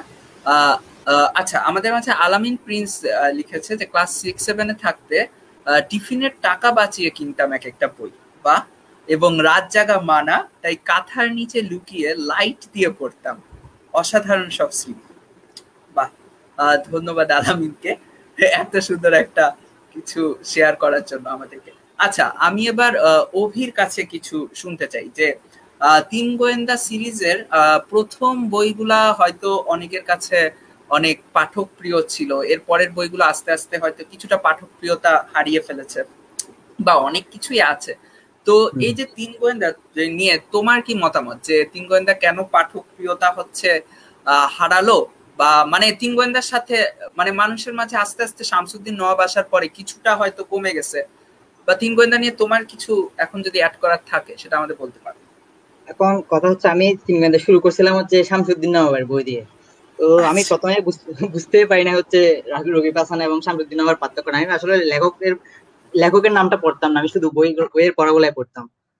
তো শুরুর দিকে মজা লাগছিল হচ্ছে, প্রথমে বলছিলাম গ্রহান্তরের বন্ধুটা দিয়ে, ওখানে মিস্টার ফক র্যাম্পারকোটের বিভিন্ন পাগলামি দেখে। এখন তো মনে করেন পাগলামি গুলো মনে করেন আমরা প্রচুর মিম শো আমাদের ফেসবুকে মিম দিয়ে ভরা, আমরা সবসময় কি মজার মধ্যে থাকি। কিন্তু তখন তো এই এরকম মজার বিষয়গুলো খুব একটা দেখা যেত না। তখন এই ফক র্যাম্পারকোটের এই ছোটখাটো পাগলামি গুলো আমার কাছে অনেক কিছু মনে হয়েছিল। এরপর থেকেই তিন গোয়েন্দা পড়া শুরু করি। এরপর যখন আমি যখন প্রথম দিকের এপিসোড ভলিউম গুলো পড়া শুরু করি, তখন দেখি হচ্ছে কি তুলনামূলক ভাবে এগুলো থেকে এগুলো বেটার লাগে। বেটার লাগার একটা কারণ হচ্ছে কি, শেষের দিকের গুলাতে গিয়ে দেখা যায় হচ্ছে এখানে অবাস্তবিক বিষয়গুলো অনেক বেশি। এখানে মনে করেন যে আমরা ইসপের গল্পে যে বিষয়গুলো পড়ি, ভূত প্রেত পেতনি, এই জিনিসগুলো এখানে চলে আসছে। এটা একটু বেশি হাস্যকর লাগে। অন্তত গোয়েন্দারা অন্তত এগুলো নিয়ে মাথা ঘামানোর কথা না, কিন্তু এখানে এই জিনিসটা চলে আসছে দেখে অনেকে মানে তিন গোয়েন্দা থেকে মুখ ফিরিয়ে নিছে। তবে কথা হচ্ছে এখানে একটা এক্সেপশন আছে, এটা হচ্ছে ভলিউম 90 থেকে 100 এর মধ্যে কয়েকটা গল্প পড়ছি। এটা হচ্ছে কি মানে খুবই থ্রিলার ছিল। তখন আমি এটা যখন পড়ছিলাম, তখনও আমি রকিব হাসান এবং শামসুদ্দিন নওয়াবের পার্থক্যটা বুঝতাম না। এখানে কয়েকটা গল্প ছিল হচ্ছে এরকম সাগরের সংখ্যা অথবা মৃত্যু বই অথবা মৃত্যু বই, এরকম কয়েকটা গল্প ছিল। এগুলো হচ্ছে কি এতটাই মানে থ্রিলার ছিল যে আমি এরপর থেকে ভীষণ অরণ্য, তারপরে হচ্ছে কি অ্যাডভেঞ্চারাস যে গল্পগুলো ছিল, অতই সাগর, এগুলা পড়া শুরু করি আর কি। কিন্তু এরপরে 50-60-এর পর থেকে মনে হয় শামসুদ্দিন নওয়াব শুরু হয়েছিল। এরপর আসার পরেই দেখি হচ্ছে কি এই মানে মায়াজাল মানে ভূত প্রেত এগুলা দেখি। কিন্তু প্রথম দিকের গল্পগুলাই দেখি হচ্ছে কি আমি মেইনলি অ্যাট্রাক্টেড হয়েছিলাম হচ্ছে এখানে আমার এখানে কতগুলা ভৌতিক বিষয় আছে, এগুলার মানে কিছুর পাশা মানে সলভ করে দেখাই দেয় যে হচ্ছে কি এগুলা হচ্ছে আসলে মানে অবাস্তব কিছু না, এরকম কিছু আর কি। কিন্তু লাস্টের গল্পগুলা দিকে দেখা যাচ্ছে কি অবাস্তব জিনিসগুলো আসলে সত্যি। কিন্তু এটা এই জন্য আসলে মনে করি হচ্ছে এটা একটু মানুষের জন্য প্রিয়তা হয়েছে। অভিকে। তানভীরের কাছে যদি আমরা তিন গোয়েন্দার এই যে মানে সমালোচনা আছে, তিন গোয়েন্দা নিয়ে যে এত বেশি সমালোচনা বা হচ্ছে আলোচনা সমালোচনা, মৌলিক গোয়েন্দা গল্প বা এই যে বিদেশি গল্প থেকে অনুপ্রাণিত এসব বা জনপ্রিয়তা এসব নিয়ে যদি কিছু বলতে চাও তাহলে আমাদের সাথে শেয়ার করতে পারো। ধন্যবাদ ভাইয়া। তো আমি নিজের কথা যদি চিন্তা করি, আসলে আমার বলতে গেলে রকিব হাসানের লেখা যত ভলিউম আছে আমার মোটামুটি পড়া শেষ। এখনো তো একটা হয়তো মাঝে মধ্যে বাদ থাকতে পারে। তো যখন আমি নিজে শামসুদ্দিন নওয়াবের বই স্টার্ট করছিলাম তখন আমার কাছে জিনিসটা খুব বাজে লাগছিল। আসলে আমি যেমন গোয়েন্দা গল্প যেগুলো পড়ে বড় হয়েছে, যেমন শার্লক হোমস বা সিআইডি টাইপ যেগুলো ছিল আর কি, তো এগুলোতে সব দেখা যেত কি যে সব বাস্তব ঘটনা, যে এটা হইতে পারে, আমার আশেপাশে হইতে পারে এরকম। তো এগুলো নিয়ে খুব থ্রিলার ফিল করতাম। কিন্তু যখনই আসলে ভৌতিক জিনিসগুলো চলে আসছে তখন আসলে জিনিসটা কেমন জানি হয়ে যায়। ইভেন আমি আমার বন্ধুদের সাথেও যদি কথা বলে দেখছি যারা তিন গোয়েন্দা আমার সাথে পড়তো বাট এখন বাদ দিয়ে দিছে, তাদের মেইন কথা হচ্ছে আসলে গল্পটা অন্যদিকে চলে গেছে। যে আগে যেমন বাস্তব জিনিসপত্র নিয়ে কথা বলতাম আমরা, তো এখন ভৌতিক জিনিস চলছে, তা এটা এখন যাচ্ছে না আমাদের সাথে, তো ওই জন্য ওরা পড়া বাদ দিয়ে দিছে। এটা হচ্ছে বর্তমানে জনপ্রিয়তা কমে যাওয়ার একটা রিজন। আর যেটা আছে যে নকল করছে বা করছে, আসলে নকল করলেও কাহিনী কিন্তু আসলে একটু হইলেও চেঞ্জ আছে। আর এর নকল করা মানে এই না যে উনি পুরা ক্রেডিটটা নিয়ে, পুরা ক্রেডিট ওনার ওখানে বলা হয়েছে যে এটা আসলে বিদেশি গল্প থেকে নেওয়া, আর এমন তো না যে আসলে প্রতিটা গল্পই আমাদের অনুপ্রাণিত করে। যদিও বিদেশি গল্প আমরা অনেকে কিন্তু ইংলিশ বই পড়তে খুব একটা স্বাচ্ছন্দ্য বোধ করি না, কারণ অনেকের ইংলিশ পড়ার সাথে অতটা পরিচিতি নাই, কিন্তু সেই হিসেবে কিন্তু এইসব অনুবাদ বই আমাদের কিন্তু যথেষ্ট সুবিধা করে দিছে। আর সেদিক দিয়ে আমি অবশ্যই বলবো যে যারা অ্যাটলিস্ট শামসুদ্দিন নওয়াব বই পড়ে মনে করতেছে যে আসলে তিন গোয়েন্দাটা অতটা যাচ্ছে না আমাদের সাথে, তাদেরকে অবশ্যই আমি বলবো যে রকিব হাসানের যে প্রথম দিকের যে ভলিউমগুলো আছে সেগুলো আগে একবার পড়ে দেখতে। আমার মনে হয় ওগুলো পড়লে তারা বুঝতে পারবে আসলে তিন গোয়েন্দার আসল থিমটা কি।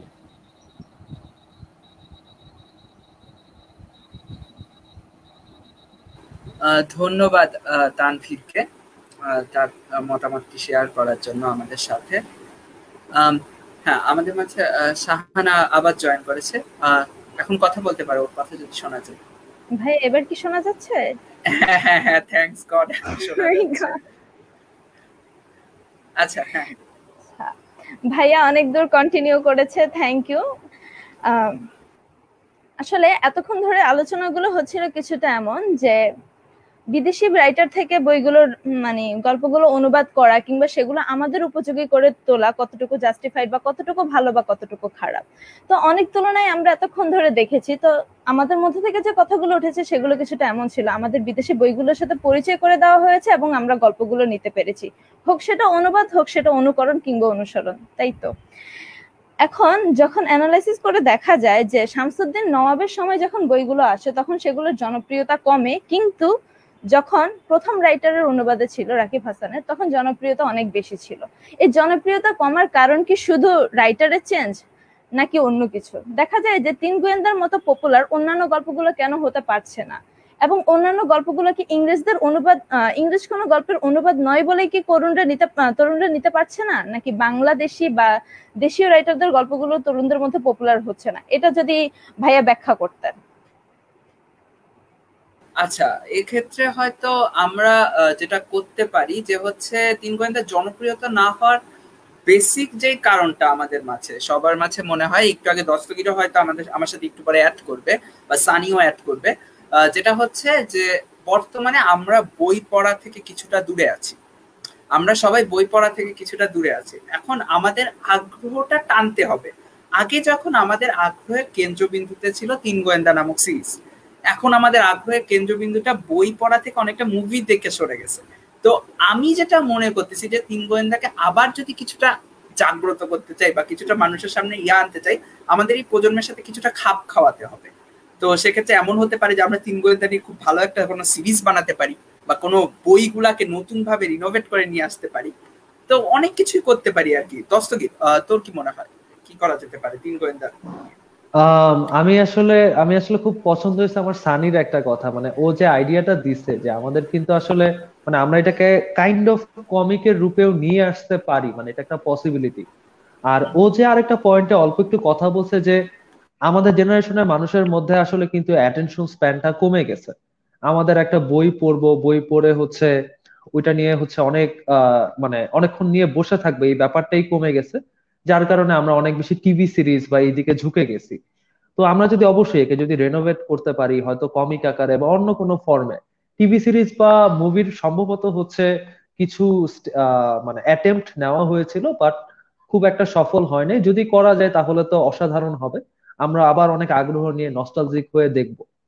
আর সেকেন্ড যে বিষয়টা নিয়ে কথা বলবো তা হচ্ছে আসলে মানে তিন গোয়েন্দাকে যেটা খাপ খাওয়াতে হবে, যেটা শাফিন বলতেছিল, মানে আমাদের একটা জিনিস বুঝতে হবে যে তিন গোয়েন্দার যে ইনিশিয়াল পটভূমি, তারা তো সবসময় আমাদের কাছে কিশোরী থাকবে। তো ওই ব্যাপারটা হয়তো বাংলাদেশের প্রেক্ষাপটে 1985 সাল থেকে শুরু হয়েছে। তো তখন একটা মানুষের কাছে যে টেকনোলজি বা তখন তারা হয়তো অনেক কষ্টে তাদের নিজেদের বানানো ওয়াকি টকি নিয়ে কমিউনিকেট করতো, বা তাদের অনেক নিজস্ব বানানো জিনিসপত্র ছিল যেটা হয়তো এখন খুবই ওয়াইডলি অ্যাভেলেবল। ওদের সময় হয়তো ইন্টারনেট ওরকম ছিল না। তো আমার মনে হয় যদি আমরা নতুন করে কিছু বানাই, তিন গোয়েন্দাকে কিছুটা রেনোভেট করা যেতেই পারে। আমি এই জন্য একটা উদাহরণ দিতে পারি। আমাদের সময়ের অন্যতম পপুলার একটা শো শার্লক, এই শার্লকের মানে অরিজিন কিন্তু হচ্ছে 1800 সামথিং সালে শার্লক হোমস। কিন্তু এদের মধ্যে কিন্তু অনেক পার্থক্য আছে, এবং এটাকে আসলে এইভাবে বলা যায় যে এই শার্লক হচ্ছে আইফোন ওয়ালা শার্লক। তার মানে এই শার্লকের সময় টেকনোলজিও আগায় গেছে, এই শার্লকও আগিয়ে আসছে, এবং সেই কারণে সেটা শোটা অনেক পপুলার হয়েছে। আমাদের যদি এখনকার টিভি শো এর শার্লক যদি 1800 সামথিং সালে শার্লক হইতো, আমার মনে হয় না যে শোটা এত অসাধারণ হতো। তো আমার মনে হয় যদি আমরা তিন গোয়েন্দাকে নিয়ে রিমডেলিং এর কাজ করি কখনো, বা তখন হয়তো আমাদের এই 2021 সালের তিন গোয়েন্দার দিকে নজর দেওয়া লাগতে পারে। হ্যাঁ, হয়তো অরিজিনালিটি একটু কমে যাবে, বাট আমরা যদি ব্যাপারটাকে ভালো মতো এক্সিকিউট করতে পারি তাহলে এই নতুন জেনারেশনের কাছে ব্যাপারটা হয়তো আবার পপুলার হতে পারে।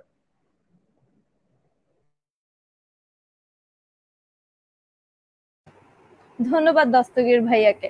কিন্তু ভাই আমরা যখন দেখি যে মাসুদ রানার মতো গল্পগুলোকে যখন মুভিতে রূপান্তর করা যায় তখন দেখা যায় যে বাজেটের সমস্যা হয় বা অনেক ধরনের সমস্যা হয়। তো বাংলাদেশে যে এরকম ফিল্ম ইন্ডাস্ট্রি, এই ইন্ডাস্ট্রিতে এই ছবিগুলো করার জন্য এই অ্যামাজন জঙ্গল থেকে এরকম আফ্রিকা কখনো অন্যান্য দেশে এই জাতীয় ছবি করা কতটুকু বাজেট ফ্রেন্ডলি হবে আর এগুলা কতটুকু করা সম্ভব, এটা নিয়ে যদি একটু পলিসি নিয়ে কিছু বলতেন। যদি হ্যাঁ, তোমার পয়েন্টটা অবশ্যই অনেক লেজিট একটা পয়েন্ট যে আমাদের তো আসলে বাজেট নিয়ে এই সমস্যাটা আছে। হ্যাঁ হ্যাঁ, শুনতে পাচ্ছিস? শোনা যাচ্ছে? জি ভাইয়া, আমি শুনতে পাচ্ছি। আচ্ছা, মানে এই পয়েন্টটা অবশ্যই অনেক লেজিট একটা পয়েন্ট যে আমাদের হচ্ছে বাজেটের অনেক বড় একটা সমস্যা আছে, এবং শুধু বাজেট না, মানে একটা স্কিলফুল টেকনিশিয়ান, যে আমাদের এখানে প্রচুর স্পেশাল এফেক্টস এর হয়তো কাজ করা লাগবে, তার জন্য যে স্কিল সেটটা থাকা লাগবে তা আমাদের ফিল্ম ইন্ডাস্ট্রিতে কতটুকু আছে তাও একটা প্রশ্ন। বাট এই বিষয়ে আমি বলতে পারি যে আমাদের তাহলে আমরা কিন্তু শুরুটা করতে পারি হচ্ছে আর একটু সিম্পল একটা সেট আপ থেকে। মানে তিন গোয়েন্দার সবগুলা গল্পই তো আসলে ভীষণ অরণ্যের মতো না, খুব সাধারণ একটা সেট আপ থেকে আমরা শুরুটা করতে পারি। এবং যদি আমরা দেখি যে হ্যাঁ তার পপুলারিটিটা ওই লেভেলে যাচ্ছে, তখন হয়তো আমরা আরেকটু বিগার বাজেটের দিকে গেলাম। কারণ যদি প্রথমেই অনেক হাই বাজেটে যায় এবং তা যদি কোনো কারণে হয়তো প্রত্যাশিত সাফল্য না পায়, তাহলে দেখা যাবে কি যে এরপরের কোনো প্রজেক্ট আলোর মুখ দেখবে না। তাই আমি মনে করি যে যদি কখনো এই ধরনের প্রজেক্ট নেওয়া হয়, তবে আরেকটু সিম্পল সেট আপ বা আরেকটু হয়তো শক্তিশালী গল্পের ইয়েতে যেতে পারি, যেখানে হয়তো আমাদের বাজেটটা খুব একটা বড় ইস্যু হবে না। ধন্যবাদ ভাইয়াকে। ভাইয়ার কথা থেকে যতটুকু বুঝলাম যে এই গল্পটা বর্তমানেও পপুলার হতে পারে যদি জেনারেশনের সাথে কোপ আপ করে বা জেনারেশনের মতো করে এটাকে তুলে ধরা হয়। আর এটা ফিল্ম ইন্ডাস্ট্রিতেও চলবে যদি আমরা এটাকে যথার্থভাবে টেকনিশিয়ান বা যথার্থ স্কিলফুল মানুষদের দিয়ে এই জিনিসগুলো উঠাতে পারি। পরবর্তীতে আমরা আমাদের বাজেটে কোনো সমস্যা হবে না। তো ভাইয়া এই সেশনের আমরা মোটামুটি বলা যায় শেষের দিকে। তো এই ক্ষেত্রে বলবো যখন 20 শতকের কিশোরদের জন্য এই জিনিসগুলো অনেক গার্ডিয়ানদের ক্ষেত্রে বলা হতো বা অনেক শিক্ষকরা বলতো যে এই জিনিসটা মানা করার জন্য, এটা তাদের জন্য এক ধরনের নেশার মতো হয়ে যায়, তারা নাকি পড়ালেখা থেকে দূরে সরে আসে বা এই জাতীয় জিনিস। তো 20 শতকের জন্য এই জিনিসটা, তারা পড়ালেখা থেকে কতটুকু দূরে আসছে, তাদের কি এটা ক্ষতি হচ্ছে না ঠিক হচ্ছে, আর বর্তমানে তারা এটাতে কতটুকু অ্যাটাচড হচ্ছে বা এটার সাথে কতটুকু মিশে যাচ্ছে, এটা কতটুকু ক্ষতি বা কতটুকু ভালো, এই জিনিসটা যদি একটু ব্যাখ্যা করতেন। আচ্ছা, আমি এটা এখানে তার আগে আমরা একটা কমেন্ট নিয়ে আসতে পারি। মুবাশির তাহমিদ লিখেছে যে রকিব হাসান লেখা ছাড়া পরের ভলিউম গুলোর জন্যই পরে আর কন্টিনিউ করা হলো না একটা সময় গিয়ে। আচ্ছা, এক্ষেত্রে অনেকে হয়তো, আচ্ছা শাহানার যে প্রশ্নটা ছিল, আচ্ছা আমার কথা কি সবাই শুনতে পাচ্ছে রাইট সঠিকভাবে? হ্যাঁ, আচ্ছা ঠিক আছে। আমাদের মাঝে আরো একটা কমেন্ট আসছে, ফারদিন কমেন্ট করেছে যে আমিও রাফির সাথে একমত, 3 গোয়েন্দা সবচেয়ে বড় আকর্ষণ ছিল আমাদের চেনা জগৎ থেকে একদমই আলাদা। আমাদের বয়সী 3টা ছেলে, ওই বয়সে আমরা সবাই কিন্তু এরকম অ্যাডভেঞ্চারই করতে চাইতাম, ফলে 3 গোয়েন্দাকে নিজের কল্পনারই লিখিত রূপ মনে হতো। ধন্যবাদ ফারদিনকে। আচ্ছা, আসলে যে শাহানার যে প্রশ্নটা ছিল যে 20 শতকের কাছে মানে গার্জিয়ানদের কাছে অনেকে হয়তো জিনিসটা একটু আউট বই হিসেবে মনে করে, বাট আমি যেটা বলবো যে বই পড়া একটা ভালো কাজ। লাইক বই যত পড়বে মানুষের জ্ঞান তত বাড়বে, কারণ আউট বই বলে আসলে কিছু না, বই মানুষের কাছে বইয়ের গুরুত্ব হচ্ছে, বই মানুষের সবচেয়ে ভালো ফ্রেন্ড হতে পারবে তখনই যখন সে বইটাকে বুঝবে, ভালোভাবে দেখবে। তো এই ক্ষেত্রে আমরা মনে হয় যে বই পড়াটাকে মানুষের মাঝে যে গড়তেছে, এবং এটা যদি আমরা 3 গোয়েন্দা থেকে শিখি, যে বই পড়ার অভ্যাসটা আমরা 3 গোয়েন্দা থেকে পেয়েছি, তো দ্যাটস অল। এটাই আমার কাছে মনে হয় যে সবচেয়ে বেশি ভালো। এক্ষেত্রে সানি, তুমিও কিছু হয়তো অ্যাড করতে পারো, তোমার কাছে কি মনে হয় এটা নিয়ে কথা বলতে গেলে? আচ্ছা, অভি পরে আসে, আগে সানির কাছে আসি, তারপরে অভির কাছে আসছি। আমার কাছে তো মানে যেটা মনে হয় যে এটা একটা জেনারেশন লুপ। মানে মানে ওই সময় আমাদের কাছে মানে আমাদের প্যারেন্টসরা মনে করতো যে এ কেন বই পড়ালেখার বইয়ের বাইরে সে অন্য বই পড়তেছে, এটা তো খারাপ। এখন আবার আজকের জেনারেশনের মা বাপরা বলতেছে যে তুই অ্যাটলিস্ট পড়ার বই না পড়লি গল্পের বই তো পড়। মানে এরকম একটা টেন্ডেন্সি হয়ে গেছে, একটা লুপের মধ্যে চলতে থাকবে। আবার কোন একটা জেনারেশনে যে হয়তো বলবে যে অ্যাটলিস্ট তো তুই ফোনে ইবুক পড়তি, এখন ফোনে ইবুক পড়, কিছু একটা কর। তো এইরকম একটা মানে সবসময় একটা ল্যাগিং স্ট্র্যান্ড, ওই যে ডিএনএ তে যেরকম থাকে না একটা লিডিং স্ট্র্যান্ড আর একটা ল্যাগিং স্ট্র্যান্ড, এরকম একটা চলতেই থাকবে। তো আমার মনে হয় না যে এটা থেকে আমরা বের হইতে পারবো। সবসময় আমাদের প্যারেন্টসদের সাথে একটা জেনারেশন গ্যাপ থেকে যাবে, আর ওইটার জন্য এরকম একটা সমস্যা হতে থাকবে। কিন্তু ভাই আসলে যেটা বললাম যে আলটিমেটলি এটাই, মানে বই পড়া হচ্ছে বই পড়াই, এটাকে কোনোদিন কোনো কিছু টপ করতে পারবে না, এটাই। অভি কিছু একটা বলতে চাচ্ছিল, তো অভি এখন বলছিলাম যে এটা নিয়ে যদি বলতে যাই তাহলে আমাদের আমাদের কনসার্নটা চলে যায় হচ্ছে কি শিক্ষা ব্যবস্থার দিকে। শিক্ষা ব্যবস্থাটা হচ্ছে কি জিপিএ 5 বেস্ট, এখন সবাই চায় হচ্ছে কি কোনোভাবে জিপিএ 5 পেয়ে ভালো প্রতিষ্ঠানে যাওয়া। এখানে প্যারেন্টরা মনে করে হচ্ছে কি 3 গোয়েন্দা বললে তো ওর মানে জিপিএ 5 পাওয়ার দিকে একটু মানে পিছিয়ে পড়বে, ওই জন্য কি আর আউট বই মানে 3 গোয়েন্দা বা বইয়ের টেক্সট বইয়ের বাইরে পড়াগুলো আর পড়া হয় না। আর কিন্তু এখানে বোঝার বিষয় হচ্ছে কি এখান থেকে মানে এক্সটার্নাল নলেজ অনেক ধরনের নলেজ এখানে থেকে গ্যাদার করা যায়, এগুলো পরে আসলে কাজে দেয়। মানে মানে এক্সটার্নাল অনেক কিছু বোঝার ক্ষেত্রে কি এখানে যে নলেজ গুলো এখান থেকে আমরা পাই, এগুলো আসলে অনেক কিছু বোঝার ক্ষেত্রে আমাদের সাহায্য করে।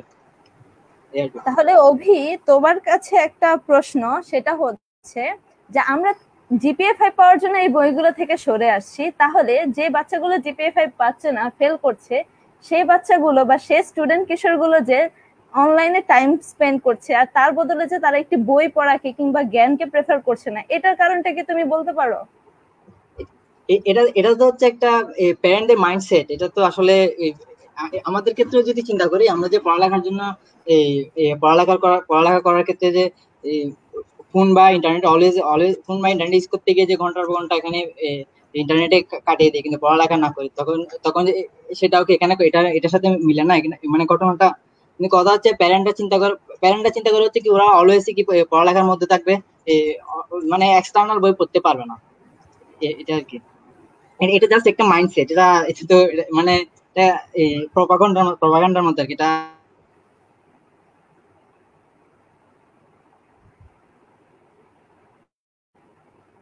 আচ্ছা, দস্তগীর ভাইয়া, আপনার কাছে প্রশ্ন রইল যে যদি এখন এই জাতীয় গোয়েন্দা গল্প, যে আমরা এতক্ষণ থেকে যে কথাগুলো শুনিয়ে আসছি তার মধ্যে দেখা যায় যে অ্যাডাপ্টার রাইটার যখন গল্পগুলো করেন তখন সেগুলো যত বেশি আধ্যাত্মিক হয় বা বাস্তব রিলেটেড যত বেশি না হয় তত সেগুলোর পপুলারিটি কমতে থাকে।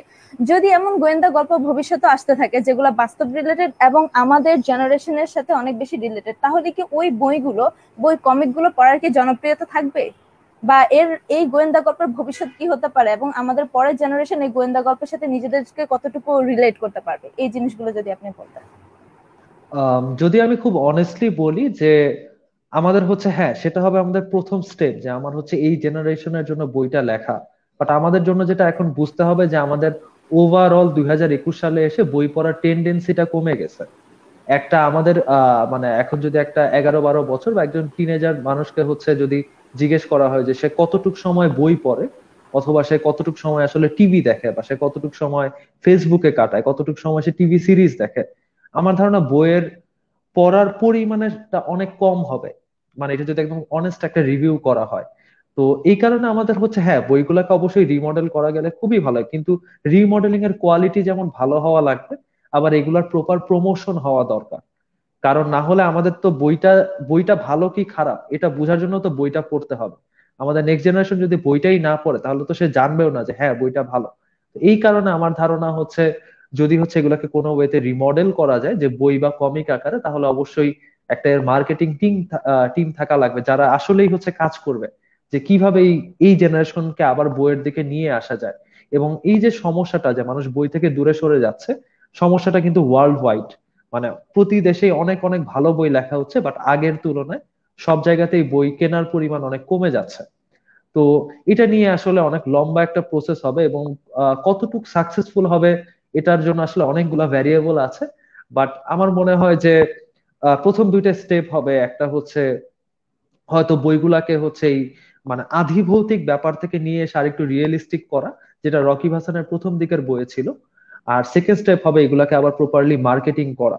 কারণ মানুষ যেহেতু বই থেকেই সরে যাচ্ছে, সরে কোথায় যাচ্ছে, যাচ্ছে সোশ্যাল মিডিয়াতে হয়তো একটা বড় অংশ।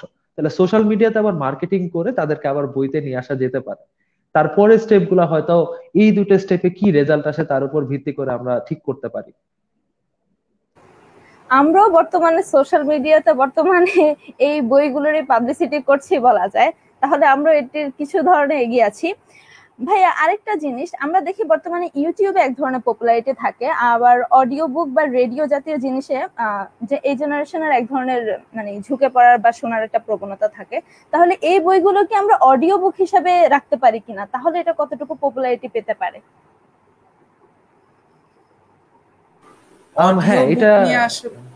অডিও বুক নিয়ে আমি একটু যদি বলি যে অডিও বুক আমি ইউটিউবে দেখেছি যে অনেক অডিও বুক আছে, বিশেষ করে ভীষণ অরণ্যের অডিও বুক, যেটা এটা আমি নিজেও শুনছিলাম, ভালো।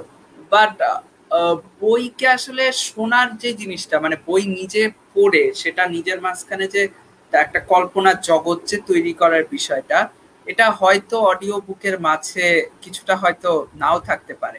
আমার মনে হয় যে বই আসলে বইকে যেভাবে পড়া উচিত সেভাবেই পড়া উচিত বলে মনে করি। বাকিরা হয়তো যদি কিছু বলে। একটা অনলাইন ইবুক প্ল্যাটফর্ম তৈরি করা যেতে পারে, যেহেতু অনলাইন ইবুক প্ল্যাটফর্ম। এখন এই আইডিয়াটা বেশ ভালো। এখন যেহেতু মানে ডিজিটাল হচ্ছে মানে যুগটা, এখন তো বই পড়ার থেকে মানে সবাই মানে ডিজিটাল ডিভাইস গুলা ইউজ করার ক্ষেত্রে বেশি প্রেফার করে।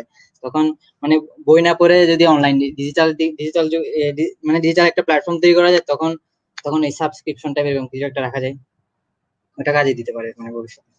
মানে যদি আমরা হার্ড কপি দিয়ে যদি চিন্তা করি, তাহলে তো এটা মনে করেন যে এখন যেরকম হচ্ছে মানে বই কেনার হারটা কমে যাওয়ার কারণটা হচ্ছে কি, মানুষ এই ডিজিটাল ডিভাইসের উপর অনেকটা নির্ভরশীল হয়ে গেছে।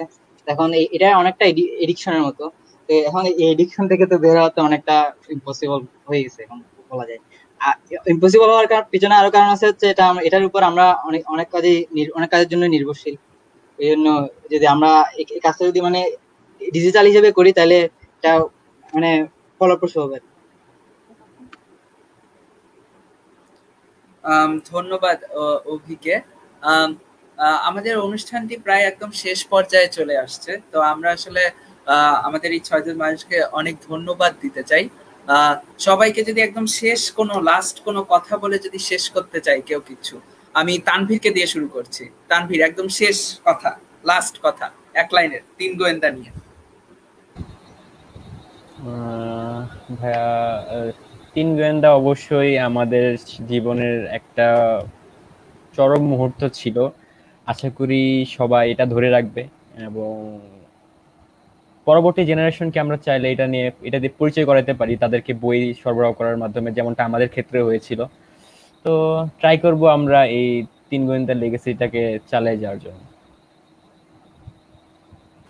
ধন্যবাদ তানভীর হাসানকে আজকে জয়েন দেওয়ার জন্য আমাদের মাঝে। সানি, লাস্টে 3 গোয়েন্দা নিয়ে যদি কিছু বলতে চাও। কি বলবো যে মানে হেল 3 গোয়েন্দা, তারপর সেজ 3 গোয়েন্দা। আচ্ছা, দস্তগীর, তুই যদি 3 গোয়েন্দা নিয়ে কিছু বলতে চাইস।